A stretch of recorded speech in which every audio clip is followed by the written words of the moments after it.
Hey there, so today we have another review, and this is a beer from Goose Island. This is, I believe, still one of the products that's actually brewed in Chicago. Yeah, product of Chicago, so not in one of the AB production facilities like some of their larger brands. And this is Matilda. So this was with Sophie, one of the 4-packs that used to exist, right? Something like 4 packs would be like $14, $15. For me at retail, Sophie obviously sold a lot better because it was like a nice golden light kind of saison.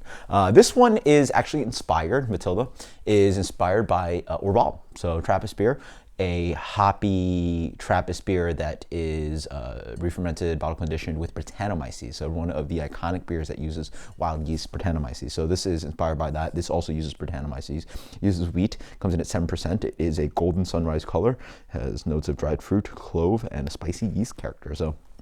And I actually picked this one up because it was actually quite different. Obviously, has the crazy AB pricing behind it. This now I think is 6 packs for like $11, so like much cheaper. It's almost like half the price or something like that. So really cool to see a Brett beer at this price, and we'll see how the quality is. And it's actually been quite a minute since I've had Orval. So by the way, just opening this up and pouring it out, it has quite the aroma.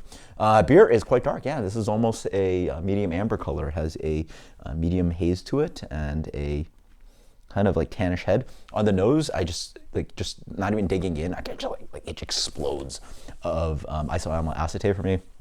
Tons of ripe banana. It's almost like someone opened a Hefeweizen right in front of me. Yeah, I get a lot of that. Lots of that, which is surprising. I don't think Orval really rides on that kind of yeast character. Yeah, just tons of banana for me. Ripe, like banana bread, like almost like too ripe when they get all black. Why is it so fruity? They call nutmeg spice, maybe. Yeah, sort of that kind of banana bread I was talking about. But it honestly smells like Dunkelweizen, right? It has that like overly sweet kind of malt character underneath it. There's a little bit of caramel, there's that breadiness, and so, you know, blind, I would never have guessed this was like a Brett beer. It honestly just smells like a darker wheat beer to me. German style, yeah, wow. Interesting nose, cheers. Oh yeah, so on the palate is quite different. Oh yeah, nice. So with the Brettanomyces activating and chewing away at the dextrins in this beer, the beer is quite dry with Brett beers. And this actually has been aged for about I didn't age it, but it has been bottled for about 6 months already. So while that's happening, the Brettanomyces is eating away at all the sugars, drying out the beer. Does it really remind me of Orval? Not really. Up front, I continue with a little bit of that fruity quality, but yeah, now I think about it, it's got a little bit of that kind of light kind of like Brett hay funk to it. There's a beautiful kind of like country bread loaf, like whole wheat kind of chunkier kind of bread notes to it. It's a little bit more lively, complex bread qualities, malt qualities.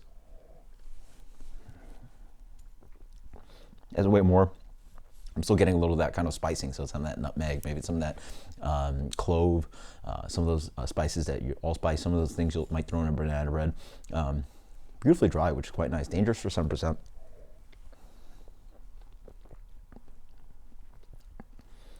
Quite good, you know.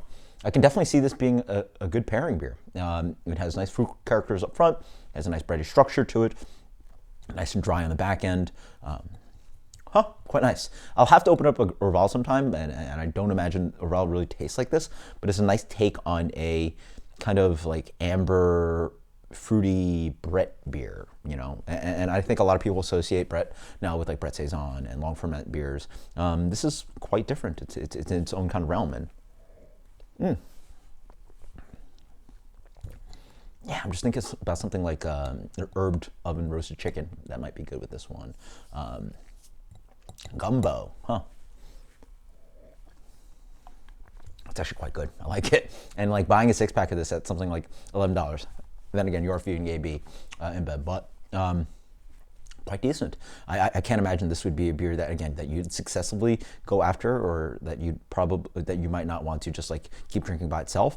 But throw this on like a dinner, and it might do some fun things for you. And that's really where I think this one would be fun to explore. And also just think about like desserts. So not even like the really rich, decadent ones, but I'm thinking about like certain types of spicy cookies, something like cake, something like that. Carrot cake would be fun with this one. That's our rating. Let's go with, it's good, it's fun. 86. This is Matilda from Goose Island. Until next time, guys, cheers. Later.